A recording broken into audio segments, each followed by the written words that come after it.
What if everything you learned about British history is missing the most important piece? Not slightly wrong. Not outdated. Completely incomplete. Because buried beneath castles, kingdoms, and conquest, there is a population that did not vanish, did not fully mix, and did not get erased. They endured. And modern DNA has finally exposed them. A people so ancient, their genetic roots may stretch back to a time before farming, before cities, before civilization itself. A people who were labeled foreigners in their own land. A people whose closest relatives are not English, or Scottish, or even Irish, but a mysterious group living in the mountains of northern Spain. This is not just history. This is a genetic time capsule. And once you see it, you cannot unsee it. For generations, the story of Britain has been told as a simple sequence. Ancient tribes, then Romans, then Anglo-Saxons, then Vikings, then Normans. Each wave replacing or blending into the last, forming a melting pot. That version has been repeated in classrooms, documentaries, and conversations for decades. It is clean, easy, and comforting. But reality is rarely that simple. Because DNA does not follow narratives. It follows evidence. And when scientists began mapping the genetics of Britain in unprecedented detail, something unexpected happened. The story did not just change. It fractured. In the mid-2010s, a major genetic project set out to answer a straightforward question: what does Britain actually look like at the DNA level? Thousands of individuals were analyzed. Hundreds of thousands of genetic markers per person. Years of research and verification. The expectation was a blended population, a gradual mixing across regions. But the results told a different story. Instead of smooth blending, the map revealed sharp boundaries, almost like invisible walls had been standing for thousands of years. And one region stood apart more than any other. Wales. While most of Britain showed signs of repeated mixing, continental influences, migrations, invasions, Wales stood out like a sealed chamber. Its genetic signature was not just slightly different. It was deeply distinct, ancient, and surprisingly untouched. Compared to neighboring regions, Wales appeared almost like a preserved fragment of a much older world. The kind of genetic continuity that should not have survived so many waves of invasion. And yet, there it was, clear, undeniable, and consistent. Then came the discovery that made researchers pause. When Welsh DNA was compared to populations across Europe, it did not cluster most closely with nearby groups. Instead, it pointed toward a region far to the south. Northern Spain. To a population that has puzzled historians and linguists for centuries, the Basques. A people whose language has no known relatives. A people whose origins remain one of the oldest unsolved mysteries in Europe. And yet, genetically, they share deep similarities with the Welsh. Two populations, separated by mountains, oceans, and time, connected by something ancient. Something that predates nations, borders, and even written history. To understand why this matters, we need to go back far beyond kingdoms and empires. We need to go back to the end of the last ice age. Around 10 to 15,000 years ago, massive glaciers began to retreat, revealing landscapes that had been buried for millennia. The land that would become Britain was still connected to mainland Europe, forming a vast stretch of habitable territory. Slowly, human groups began moving northward, following animals, rivers, and coastlines. These were not farmers, not builders of cities, but hunter-gatherers, moving in small groups, adapting constantly, surviving against the odds. Many of these early migrants came from regions we now call Spain and southern France.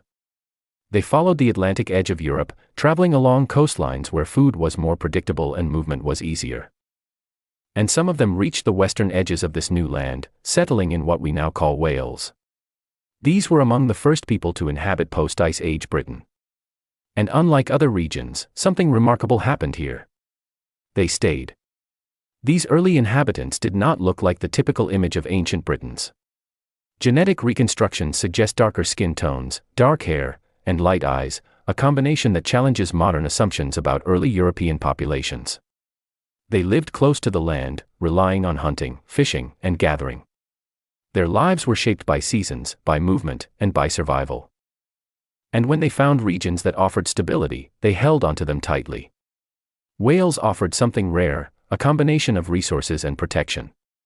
Its coastline provided food. Its rivers provided water. And its landscape provided defense. Towering mountains, deep valleys, and rugged terrain created natural barriers that were incredibly difficult to cross, especially for ancient populations without advanced tools or infrastructure. To outsiders, Wales was not just another region. It was a challenge, a place where the land itself resisted intrusion. And that resistance had consequences.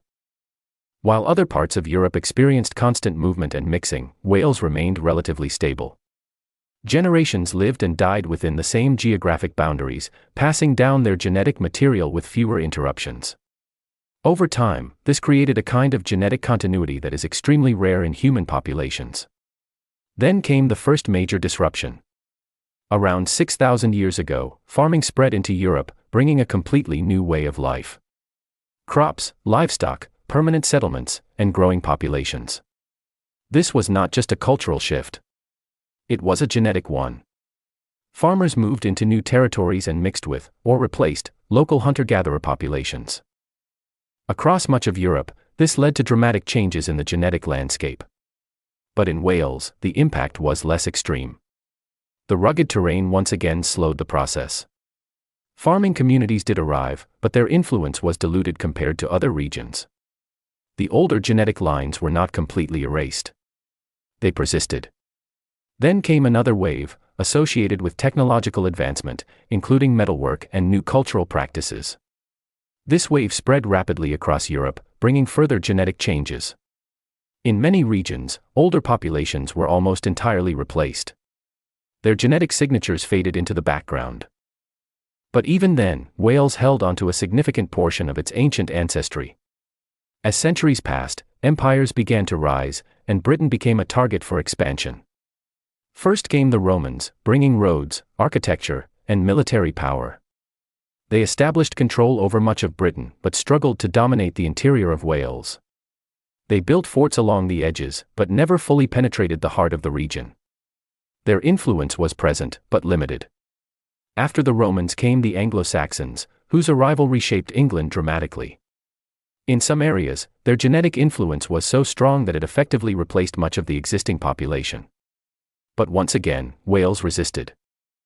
The same mountains and valleys that had protected earlier populations continued to act as barriers. The Anglo-Saxons influenced border regions, but never fully transformed the genetic core. Then came the Vikings. Known for their far-reaching influence across Europe, they left strong genetic marks in many parts of the British Isles. But in Wales, their presence was minimal. Raids occurred, but large-scale settlement was limited. The genetic footprint they left behind was surprisingly small. Wave after wave of migration, invasion, and settlement reshaped most of Britain. And yet, Wales remained one of the least altered regions genetically. It is not untouched, but it is preserved in a way that stands out even today. And then there is the irony of the name. The word Welsh does not come from the people themselves. It comes from outsiders, and it originally meant foreigner or stranger. Think about that.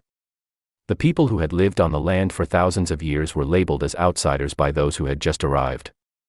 Meanwhile, the people themselves used a name that meant community, unity, belonging, a name that reflected continuity rather than displacement. Even within Wales, the story becomes more intricate. Genetic studies reveal subtle differences between regions, particularly between the north and the south. These differences are not random. They align with historical boundaries, patterns of migration, and long-standing cultural divisions. In some cases, medieval boundaries still leave traces in modern DNA.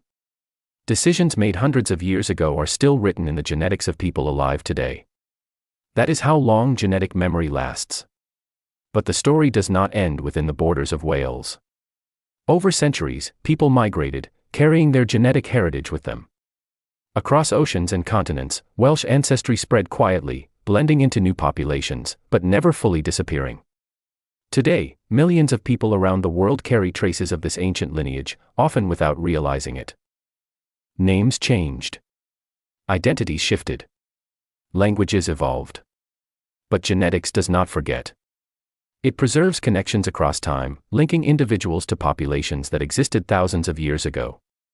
And with those discoveries come deeper questions. What does it mean to belong to a lineage that ancient? What does it mean to carry fragments of a population that has endured since the end of the Ice Age? Because this is the larger implication. The story of Britain is not just about waves of conquest and replacement. It is about survival, continuity, and endurance. The Welsh are not just another group within Britain. They represent something older. Something foundational. A living connection to a distant past that still exists in the present. Their DNA is not just a record of ancestry. It is a record of endurance. And perhaps most importantly, it reminds us that history is not always complete. What we are taught is often a simplified version, shaped by available evidence and dominant narratives. But as new tools emerge, especially in genetics, those narratives can shift dramatically. Hidden patterns begin to surface, revealing stories that were always there, but never fully understood. So the real question is not just about Wales. It is about how many other hidden histories exist, waiting to be uncovered. How many populations have been simplified, overlooked, or misunderstood? And how much of what we believe about the past is still incomplete? Because if something this significant could remain hidden in plain sight for so long, what else is still out there, waiting to be revealed? And that is where this journey truly begins. Because this is not just about one region or one population. It is about unlocking the deeper layers of human history, the parts written not in books, but in biology. If this story made you think differently, even for a moment, then you are exactly where you need to be. Because this is what we explore here. The hidden. The forgotten. The unsettling truths that challenge everything we think we know. This is depth. Where history is not just told, it is uncovered. Piece by piece. Layer by layer. Truth by truth. So if you want more stories like this, stories that go beyond the surface and into the unknown, hit the like button so more people can discover it. Share it with someone who loves mystery and hidden history. And in the comments, tell us, do you think DNA reveals the true story of humanity, or are there even deeper secrets waiting beneath it? And most importantly, subscribe because this is just the beginning. The next story will go even deeper into a place most people have never even thought to question. And once you hear it, you may never look at history the same way again.